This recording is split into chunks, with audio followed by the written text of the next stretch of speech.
Hello and good morning, everyone. It is the March 2nd episode of the Bacon Bets podcast, the Thursday edition of the Bacon Bets podcast. And it looks like some bad luck has followed us into March, unfortunately. A tough night last night. Now, actually, good night if you listened to my advice yesterday, which was to fade my college basketball picks. I suck at college basketball. There's no bad luck involved in my bad college basketball picks. I don't know what it is. The pandemic year, I could not miss in college basketball. Someone tweeted me about it last night saying real ones remember. Yeah, real ones do. Since then, I suck so bad I'm actually good. Because if I just do the exact same process, but then take the opposite of what my handicapping process tells me to take, I will actually make money. So next basketball season, that's exactly what I'm going to do. It's a little too late in the year for me to start doing that now, so just continue to fade my picks. But I will say another reason why I don't want to do it yet is because even years of being bad at college basketball, I get pretty good at the March Madness tournament, so I'll stick to the same process for now. I would advise you fade my college basketball picks. Last night I had Kentucky minus 9.5. They lost outright to Vanderbilt. Not even close. The under in Alabama-Auburn, and there was 175 points scored. I think I missed by 25 points. Went over by 25 points. Did go into overtime, but the over hit in regulation with like 2 minutes left. I don't know what I'm doing wrong. I'm a stats guy. I look at the stats, and then every game, the complete opposite happens than what the stats tell me. So, like I said, I'm so bad it's good. So continue to take the opposite of my college basketball picks. And then in hockey, we did hit Devils as an underdog over the Avalanche. So if you faded my two college basketball picks and then took my two NHL picks, you finished 3-1. Pretty good night.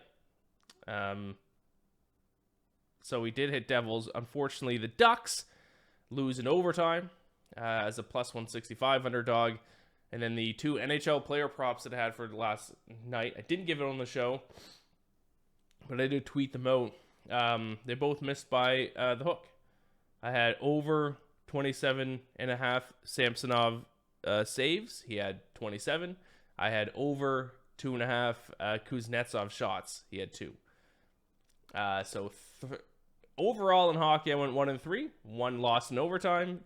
2 were both props that missed by the hook. Fun times all around, my friends. Woo! And now here I am. Back awake at 6 o'clock, recording more picks. Fun. Today's episode of the show, I got 4 NHL picks. If you want my college basketball plays for tonight, you'll have to wait.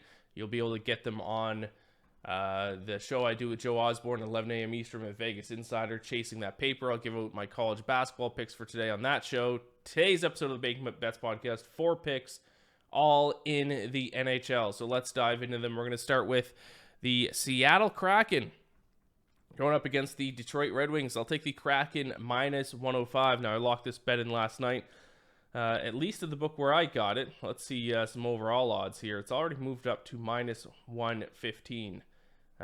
Just taking a look here. Oh, there's still a couple minus 110s out there. BetMGM and DraftKings. A lot of minus 110s out there. So I would play it up to minus 120 here. I know I've been shitting on the Red Wings quite a bit. I know Young Acorn in the comments is a Red Wings fan. I'm sorry. It is not personal. But I have to follow the numbers here. And based on how they played analytically and statistically lately, I think they're being overvalued. And as long as they continue to be overvalued, I'm going to keep taking the other side, unfortunately. It's, once again, nothing personal against the Red Wings here. But over their last 10 games, 31st in Corsi percentage, 29th in expected goals percentage, 29th in high danger scoring chance percentage. Not good.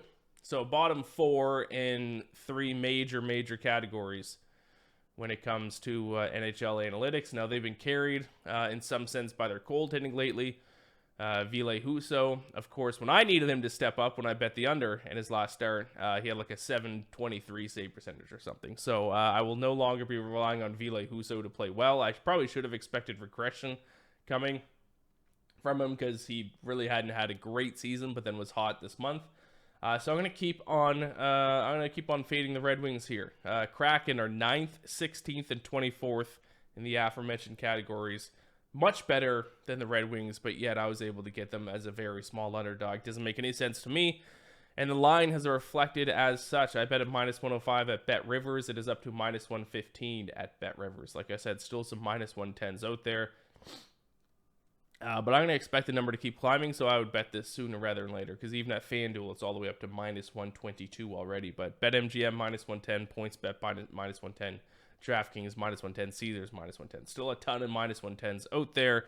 I'll play it up to -120. Let's move on to the next pick here. I'm going to fade my Toronto Maple Leafs, who got just shellacked by the Edmonton Oilers last night. They continue their trip through Alberta. Tonight they're going to Calgary. And I'm addicted to losing money on the Calgary Flames, so why not do it again last night? Now, people are probably wondering why I keep betting against the Boston Bruins, why I keep betting on the Calgary Flames. There is a stat that is called PDO. What it does is it measures and combines shooting percentage and save percentage. Now, some people look at PDO as a luck factor stat. I don't know if I believe in that totally, because save percentage isn't really luck. Sure, you might see some regression if there's, some really good save percentages, and some positive regression if there's some really bad save percentages. But overall, a good goalie is going to lead to a better save percentage. Having a good goalie is not necessarily luck. Shooting percentage, I would argue, might be a little bit more lucky over the course of a season. There's always some peaks and valleys. But the reason why I bring up PDO, if you do believe it is a luck factor stat, this season, the Boston Bruins lead the NHL by an absolute mile in PDO, and the Calgary Flames are dead last in the NHL by an absolute mile. And I actually think, ironically enough, I think the game the other night between the Flames and the Bruins was actually a perfect example of PDO, because that's exactly, the result of that game is exactly kind of has been the story of both their team seasons. If you don't remember, the Flames outshot the Bruins 58-20 and lost, which is a perfect example. The Flames outplayed the Bruins, were the much better team, but at the end of the day, the only thing that matters is putting the puck in the net and preventing the other team from doing so, and the Bruins did that better, and they won 3-2 in overtime. So the reason why I keep betting on the Bruins is because even though I don't necessarily think PDO is a luck stat, I still think there is some regression, because they do get outplayed more often than you would think if you look at their record. Same with the Flames. The Flames outplay their opponents night in and night out and continue to lose. Generally, over a large sample size, it's my belief that those things level out, at least to an extent. So that's a long-winded rant to say I'm not going to stop betting against the Bruins. In most cases, I'm not betting against them tonight. I think they play the Sabres. Of course, I'm not betting against them tonight. Tonight would be the night that Buffalo probably beats them. I am going to keep betting on the Flames, and I will do it tonight. Over their last 10 games, first in Corsi percentage, second in expected goals against. They have a higher expected goals for, lower expected goals against. I think the Leafs are starting, obviously not Samsonov, but I think Murray's still out. I think they're starting, that website's not saying it. I don't know why I'm blanking on the other Maple Leafs goalie's name here. But they aren't starting, obviously, Samsonov and not Murray. Toronto Maple Leafs depth chart. Joseph Woll. I believe he is starting tonight. Matt Murray is still injured. So, let's look up his stats here. Not exactly. If Matt Murray was playing, then maybe I wouldn't have quite as much confidence in this pick. Although Joseph Woll in 2 starts this season has a .929 save percentage, but that's 2 starts, and those starts came against the Canadiens and the Blue Jackets, 2 of the worst teams in the NHL. So, Flames at home, very small underdogs, -105, still available at -105. Those odds haven't shifted since I bet it last night. Statistically, the better team. Small home underdog. Leafs on the second half of a back-to-back in Alberta. Got shellacked by the Oilers last night. I'll take the Flames here, small underdogs at -105 for my second NHL pick. Let's move on to a total bet, my favorite total bet of the night here. I'm taking Wild Canucks under 6. I got them at -110. I'd play it to -105.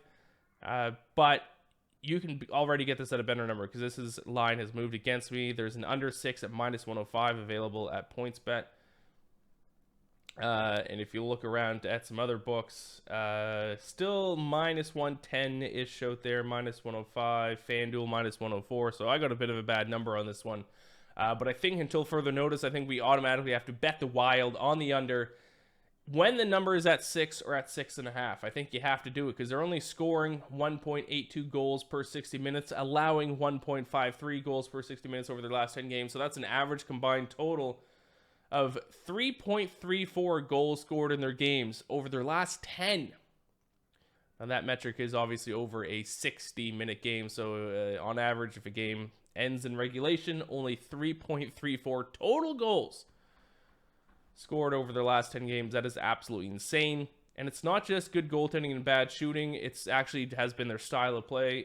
Because if you look at 5-on-5 venue adjusted, the expected combined average total over their last 10 is just 4.64. So still well over a total of 6. Now, the reason why it's at 6 is Canucks have been an over team this year. I believe one of the better over teams. They have a pretty good offense. Their defense is actually better than you think, but their goaltending has been absolute trash. But still, this Wild team is just committed to the most boring defensive style of hockey out there. Them and the Islanders, I think, played the other night. I think it finished 2-1 in overtime. That must have been, I didn't watch it, that must have been the most boring hockey game that has ever been broadcast before in the history of hockey. So, because they're committing to this defensive style of play, anytime I see, until things change, and maybe they won't, anytime I see an under at 6 or 6.5, but we won't see a 6.5 unless maybe they play like the Panthers, I'll take the under. So, Wild Canucks under 6, minus 110, played up to minus 115. Final pick of the night, the San Jose Sharks and the St. Louis Blues. I'll take the Sharks at home as a pick'em minus 110. I go to the FanDuel minus 110. It's up to minus 111, so still basically the same odds there. Still, I believe there are some minus 110s out there possibly. Not a lot, actually. A lot of books have it at minus 120, which is what I would play it up to. I wouldn't play it any past that, but if you're listening to this early and all these odds stay all the same, and you're in state, in the United States with regulated books, FanDuel minus 111 is basically the best price there. If you're in Canada, it looks like the Score Bet has a minus 110.